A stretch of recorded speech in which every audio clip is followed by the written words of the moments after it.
Assalamualaikum warahmatullahi wabarakatuh. Selamat malam. Selamat berjumpa lagi dengan Martian Bagas Kurniawan. Pada malam hari ini, kesempatan ini kita membahas tentang kelebihan dan kekurangan sistem pemilu proporsional, tertutup atau terbuka. Perdebatan mengenai sistem pemilu pemilihan umum pada tahun 2024 nanti mencuat seiring dengan uji materi terhadap Undang-Undang Nomor 7 tahun 2017 tentang pemilu ke Mahkamah Konstitusi. Uji materi terhadap Belit itu membuat isu soal wacana penerapan sistem proporsional tertutup dalam pemilu 2024 nanti. Lah, rekan-rekan semua, ini pemilu yang kian kita ketahui mulai tahun 2024 yakni sudah membuat sistem pemilu proporsional semi terbuka, yang mana nantinya calon anggota DPR baik kabupaten, kota, provinsi maupun DPR RI ini dipilih langsung oleh masyarakat. Itu yang terbuka. Itu sudah dimulai sejak tahun 2024. Lah, yang tertutup ini pemilu dilaksanakan dengan cara tertutup. Jadi sistem partai yang akan memilihnya. Masyarakat hanya bisa memilih itu lewat jalur partai. Katakan memilih satu partai A, B, C. Nah, hanya memilih partai. Yang menentukan siapa? Yakni nomor urut atau dalam sistem partai politik itu sendiri. Dalam proses pemungutan suara dengan sistem proporsional tertutup, pemilih hanya memilih parpol. Kemudian setelah perolehan suara dihitung, maka penetapan calon terpilih ditentukan berdasarkan nomor urut. Sedangkan dalam sistem proporsional terbuka, pemilih akan memilih salah satu nama calon anggota legislatif sesuai aspirasinya. Dalam sistem proporsional terbuka ini, partai memperoleh kursi yang sebanding dengan suara yang diperoleh. Selain itu, penetapan calon terpilih berdasarkan suara terbanyak. Jadi seperti itulah. Ketika kita menggunakan sistem proporsional terbuka, maka kita bisa menentukan siapa yang akan menjadi wakil rakyat kita. Begitu pula ketika kita menggunakan sistem sistem pemilu profesional tertutup, maka kita tidak akan bisa menentukan. Jadi yang bisa menentukan ialah partai politik. Berikut kita jelaskan sedikit tentang kelebihan sistem profesional tertutup. Satu, memudahkan pemenuhan kuota perempuan atau kelompok etnis minoritas. Karena partai politik yang menentukan calon legislatifnya mampu meminimalisir praktek politik uang. Dan yang ketiga, meningkatkan peran parpol dalam kaderisasi sistem perwakilan dan mendorong institusional parpol. Sedangkan kelebihan sistem proporsional terbuka adalah mendorong kandidat bersaing dalam memobilisasi dukungan massa untuk kemenangan.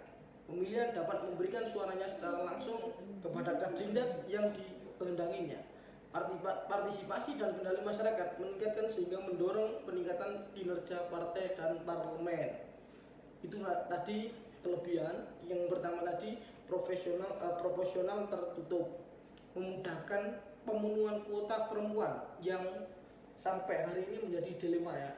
Kadang banyak yang tidak sesuai dengan kuota perempuan, padahal cuma 30%. Kemudian kelompok etnis minoritas, karena partai politik yang menentukan calon legislatifnya. Tidak ada tiba-tiba orang nyalon, enggak, ya kan? Mampu meminimalisir praktek politik money atau money politik. Ya, tidak ada sogokan yang seperti itu. Tidak ada slupo sini slupo sana. Nah, seperti itulah. Sedangkan kelebihan sistem proporsional terbuka adalah mendorong kandidat bersaing dalam memobilisasi dukungan massa untuk kemenangan pemilihan, dapat memberikan suaranya secara langsung. Jadi intinya seperti ini guys. Kalau proporsional tertutup itu kita tidak bisa tahu siapa nanti yang akan mewakili kita di DPR nanti. Kalau yang terbuka kita bisa. Tapi guys, ini di dalam proporsional tertutup ini juga membuat orang dilema. Era ini dikembalikan ke orde lama maupun orde baru. Berikut kita simak kelebihan kekurangan dari proporsional tertutup. Juga mempunyai beberapa kelemahan, yaitu pemilih tidak punya peran dalam menentukan siapa kandidat caleg yang dicalonkan dari partai politik, tidak responsif terhadap perubahan yang cukup besar, menjauhkan hubungan antara pemilih dan wakil rakyat pasca pemilu. Nah, ini sangat berpotensi guys. Wong sing kenal aja, orang yang tahu saja itu kadang lupa kita dibutuhkan saat apa ya, oh ya ayo jadi relawan. Nah ini kemudian jadi kadang banyak yang lupa soalnya berada di pusat ya, yang pusat DPR RI. Oh mungkin kamu dapat suara berapa ya, itu kan. Kalau di DPR kota kabupaten mungkin sering berinteraksi, makanya kita masih masih banyak berinteraksi. Menjauhkan hubungan antara pemilih dan wakil rakyat pasca pemilu. Potensi menguatnya oligarki di internal parpol. Munculnya potensi ruang politik uang di internal parpol dalam hal jual beli nomor urut. Nah, menghilangkan money politik, tapi kekurangannya juga ini money politiknya di dalam partai politik itu sendiri. Karena apa? Jual beli. Nanti nomor urut dibuat jual beli. Begitu pula pemilihan proporsional terbuka juga ada kelemahan, membutuhkan modal politik yang cukup besar sehingga peluang terjadinya politik uang sangat tinggi. Yang kami jelaskan di awal tadi, dalam proporsional terbuka ini juga akan menimbulkan menghabiskan banyak uang guys, karena harus per kepala berapa itu kan ya, seperti bagaimana itulah. Penghitungan hasil suara rumit, sulit menegakkan kuota gender dan etnis, muncul potensi mereduksi peran parpol, persaingan antar kandidat di internal partai. Rumit buat guys, penghitungannya sangat rumit.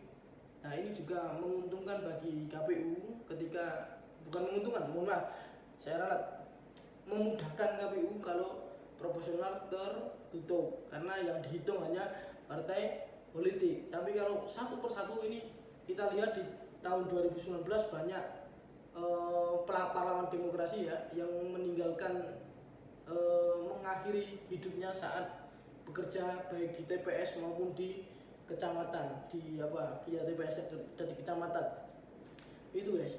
Jadi ada kurang lebihnya menurut sampean semua, menurut Anda semua, menurut panjenengan semua, menurut lo semua, bagaimana? Enak proporsional tertutup? Bukan enak ya, pilih yang mana, proporsional tertutup atau terbuka? Kalau saya berikan kesimpulan, bagi saya lebih enak di dalam proporsional tertutup secara pribadi. Karena apa? Ini sangat memudahkan kita yang sudah berjuang lebih di dalam partai politik atau berjuang sudah lama, sehingga harus itu peluang itu dijadikan pemantapan kader-kadernya. Kalau proporsional terbuka ini orang baru saja, baru nyalon, dia punya modal secara elektabilitas baik, secara uang juga ada, modal juga ada, secara jaringan sudah kuat, maka dia akan mudah. Kasihan partai politik yang sudah berjuang mulai dari dia muda hingga sampai dia tua, ini enggak jadi-jadi. Nah, orang baru masuk kemudian langsung jadi. Menurut panjenengan semua, terserah. Semoga ini bisa bermanfaat bagi kita semua. Wassalamualaikum warahmatullahi wabarakatuh.